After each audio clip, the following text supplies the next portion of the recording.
Hello, welcome back to Ball and Board Games. I'm Ball. On board. And we're going to do a rulebook rundown for you of Money by Allplay. Aggressive. Of course it was. So, this is another one of the Allplay games we've done unboxings for. Would have been posted yesterday on YouTube. Oh, yeah, you'll like this one. Concept of this game, obviously, money. It says exchange and trade for the best market position in this game of fun finance. Sweet. So we're going to go through. It's a very simple rule book here. Yeah. We'll go through, explain how the game works. Then here on YouTube in another day or two, you'll see a playthrough of this. We'll go through, be playing this game. It's at 15 minutes, so probably best 2 out of 3 style. Yep. And see how it runs. Yep, absolutely. All right, what's the setup? So starting with setup, each player, boom. Sure. We'll start with a 0 value fake money card. Pigeon. They will also have a player aid that goes through scoring and game structure. With fewer than 5 players, remove money cards from the game as follows. Remove all cards of one currency. Already done. Did you do that? Yep. Okay. Which one did you remove? U.S. The U.S.? Fuck U.S. Okay, I'll show what the U.S. looks like. We removed the bull.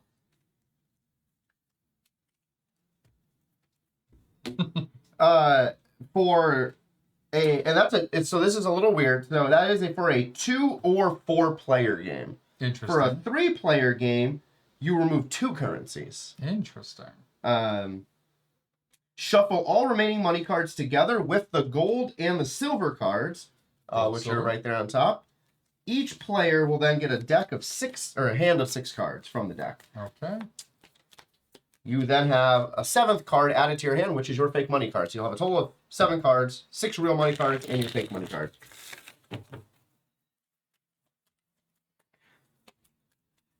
Place the deck on the market board in the middle of the table. So you have this market board, perfect, right there. You get 6, right? Yep. To create the market, you're going to deal 2 face-up rows of 4 cards.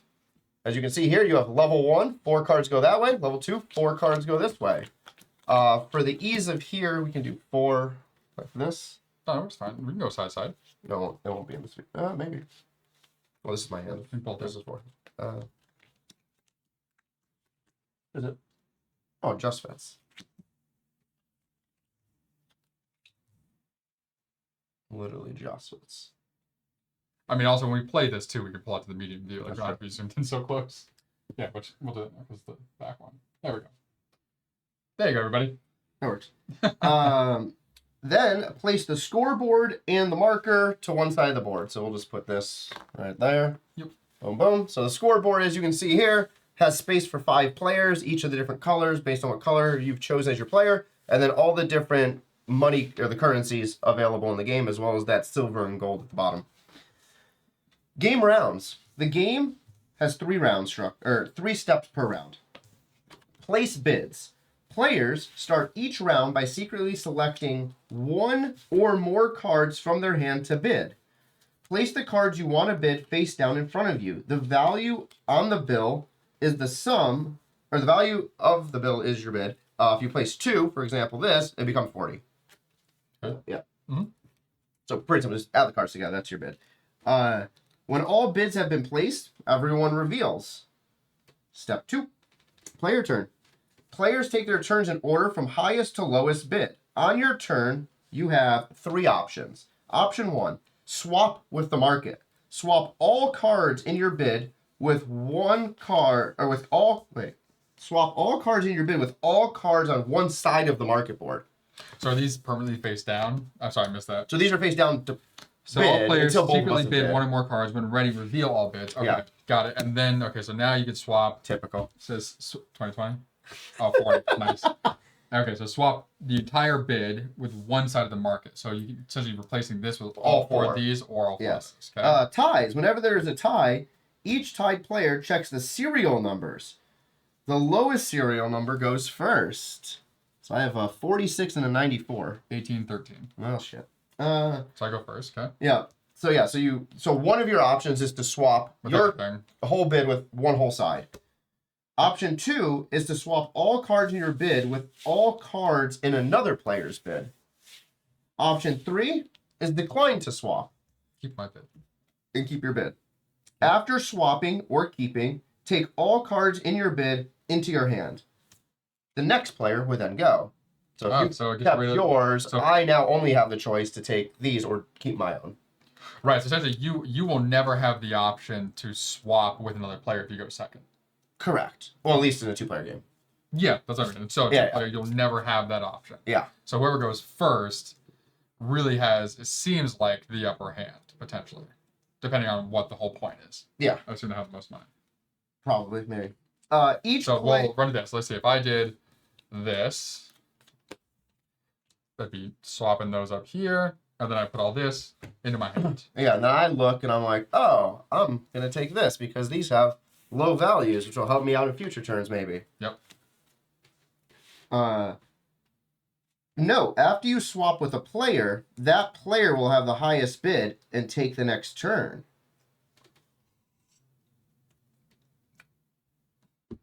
Oh. So it doesn't just go in clockwise order, I assume.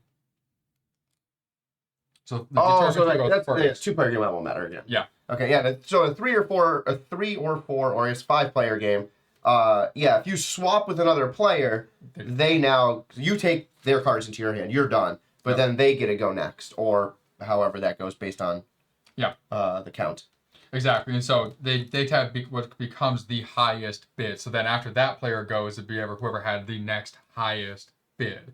So if I had the highest to begin with, right? If I had 60 and you had 30, we'll say, we're this is a 3-player game, right? Sure. And there was someone else who had a 40. If I chose to swap with you, actually no, that's if I chose to hold on, this better here. No, if I had 10, I made 30. So if I was tied for highest with someone and you had the lowest, and I decided to swap with you, I then now go. Then even though the other person has a higher bid, potentially, then you go first. Yeah. Last thing here says fake money. So you have that fake money card in your hand of the 0. Yep. Each player has a 0 value card.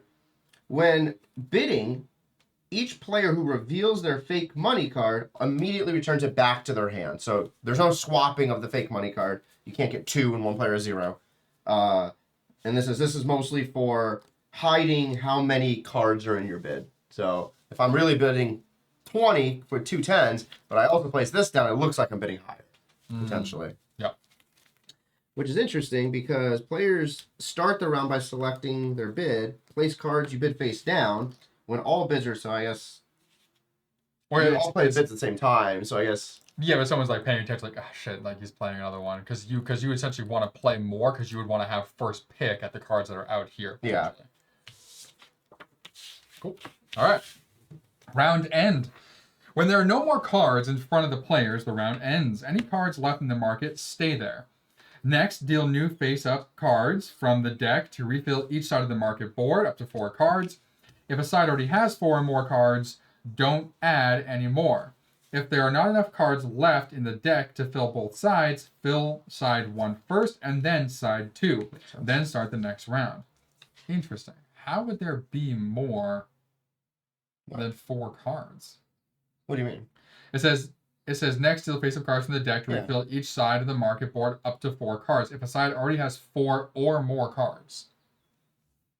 Because if your bid is 5 cards and you swap with the market, now it's 5 cards. Oh, okay, that makes sense. There it is. Yeah. Got it. Okay, so if the last card in the deck is dealt while refilling the market, play 1 more round, then proceed to final scoring. There will usually be fewer than 4 cards on one or both sides of the market board at the start of the last round. Final scoring. At the end of the game, each player reveals their hand and follows the steps on the next 2 pages to add up their final score. The player with the highest score wins, and a tie victory is shared. Stupid. For each currency, add up the values of all cards of that currency in your hand, then score as follows. Strong position, you get 200 to 300. If you have at least 200 of a currency, score points equal to the total value you have. Okay? That's strong position, so we have at least 200. 3 is the max. So looking at the US one, which we removed for this game, so there's a 60-40, that's 100. So that makes sense of why you would do certain things. 30, 20, 50, 200, and then 30, 30, 20, 20, 300. So set collection is part of this. Yes. For endgame scoring then. Okay, moderate position. If you have more than 100 but less than 200 of a currency, you must pay a commission. Subtract 100 excuse me, from the total value you have and score points equal to the result. Weak position. If you have 100 or less of a currency, it's worthless to you. Score 0 points. So that's why you would make certain choices. You're not purely just trying to get the most money. You're going for set collection. Yeah, which is way better than going for the most money. So score gold, and it's weird because it's kind of both. Because you kind of want to have the most money in your hand, so you always have first pick, but you also want to make sure you're collecting your sets at the same time. Yeah. Score gold and silver. Add up the values of all your gold and silver cards and score points equal to the total. So just straight up. So like here I have 20, 40, 60, 80. So I would get the full 80. Plus they had some of them too. Score sets of 3. Score 100 point bonus for each set of 3 exactly matching cards you have. This includes 100 per 3 20s of the same currency, 100 per 3 30s of the same currency, 100 per 3 gold, 100 per 3 silver. So here I would not only get the 80, I would also get an extra 100. Get an extra 100 for that. Yeah, which makes sense because each currency, again, has 3 20s and 3 30s. So if you're collecting all of that currency, same number value, you're going to get a bonus. That's fun. Tips and reminders. Do not count set bonuses when determining the highest bid or position in a currency. Each currency has 3 20s, 3 30s, and 1 of each 40, 50, and 60. Collecting all 9 cards of a currency is worth 500 points total. That's the 300 value plus the 200 set bonuses. Oh, because 100 here, 100 there. Yep. Damn. You can score bonuses for sets of 20s or 30s of a currency, even if you have a weak position on it. So if you only have 60 points because you have 20, 20, 20, you still get the 100. Yeah, you get the 0 for the initial weak position, but then you get that. Nice, that's fun. 2-player rules. Each player may use their fake money card to separate their selected cards into 2 bids each round. This makes way more sense now. It seemed like weird to do it just the way it was fighting for normal. This makes more sense for 2-player. Okay. The cards you reveal to the left and right of your fake money card are treated as separate bids. If you reveal cards on only one side of your fake money card, you only make 1 bid. Play progresses as usual, with each player taking 1 turn for each of their bids. So is our fake money card always out there then? Yeah. Is that what it's saying? So each player uses their fake money card, may, to separate their selected cards into 2 bids. Okay. Yeah, so I can do this. This is bid, or so if I did this. So this is bid 1.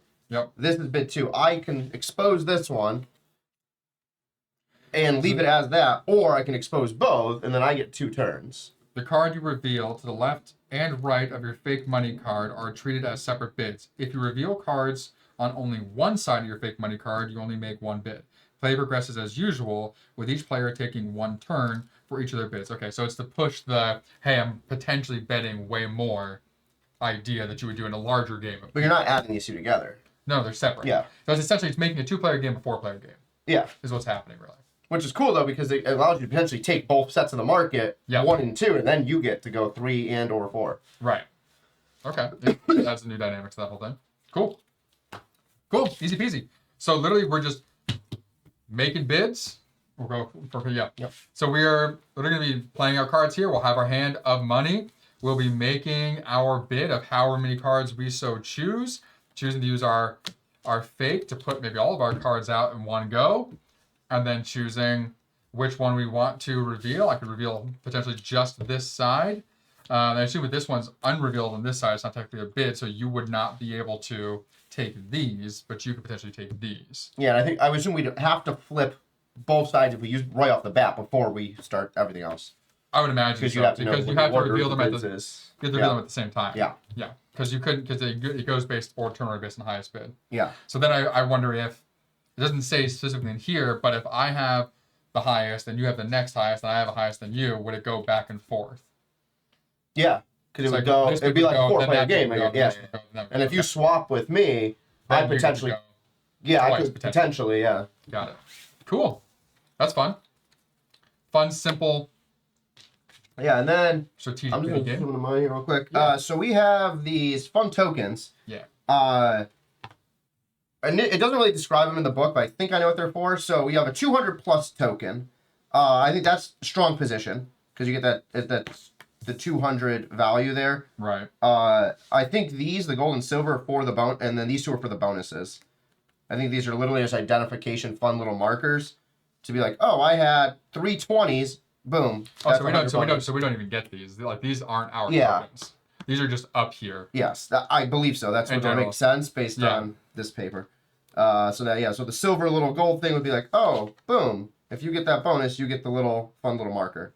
It's to help track your points more. So at the end of counting, like so you'll take that saying you have that strong position because no one else will be able to have the strong position if you do. Right? No, we could both have a strong position of 200 plus in our hand. Not of the same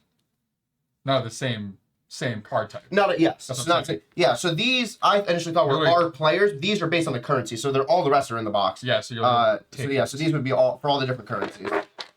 Yeah.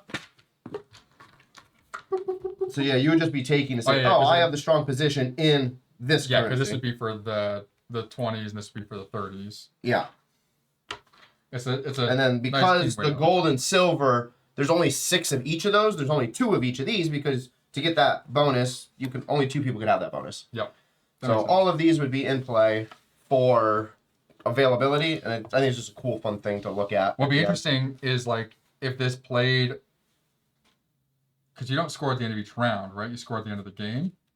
Or you score at the end of each round. Hold on. Is it? But let's go final scoring. Yeah, will be interesting if you scored at the end of each round. So like if the end of each round you took these to show like what you had. True. Yeah. Like okay, this is what I have currently now to help like you influence. Okay, this is what I need to bet if I want to take whatever from them. All right. I guess it's round in. There's no more cards. Deal new. Yeah, because you play till the deck runs out. A lot of fun colors and things that are in the currencies. Cool. All right, everyone. Yep. Well, that was a rulebook rundown of Money by Allplay Games. Yeah, cool. Should play fairly quickly. Yeah. But again, it's a big fan of strategic card games that have a lot of depth but are really simple. Just easy to get out to the table, play, bust out. Actually, what we should do is each game, if we tie in endgame scoring, we go by whoever has more of these. Yeah. As the winner. I was saying we do that. We can do whoever has more of these. We can do based on lowest serial number as well, potentially too. True, that could be the second tiebreaker. Yeah. Alrighty. Because that'll be only a unique one there. Well, we have 2 more Allplay games that we're going to be doing rulebook rundowns for. We're going to be doing one for Vegas Strip for Ogland. We did one for Ruins already as well, so go find that on YouTube. And then stay tuned to YouTube for playthroughs and reviews of these as well. The playthroughs, it'll be a little bit too late when you see this, but we are doing those live on Twitch. So if you do want to see us playing live on Twitch, Thursdays at 8 p.m. PST, Saturdays at 1 p.m. PST is when we do our live games. Thursdays, we typically do the game of the month, which is going to be in theme, or one of the 4 games of the month, which is in theme. And then Saturdays are a mixture of either a campaign game or like this, where we're playing newly received Kickstarter game found crowdfunded games to dig into for you all. Yeah. So please join us there. Go check out and follow Bald and Board Games on Instagram if you want to keep up to date with what we're doing, when we're doing, how we're doing. Yeah. If our hair starts growing back. If it does, worry. Alrighty. Well, this is Bald and Board Games, giving you a rulebook rundown of Money. I'm Bald. On board. We'll see you at the ATM. Oh.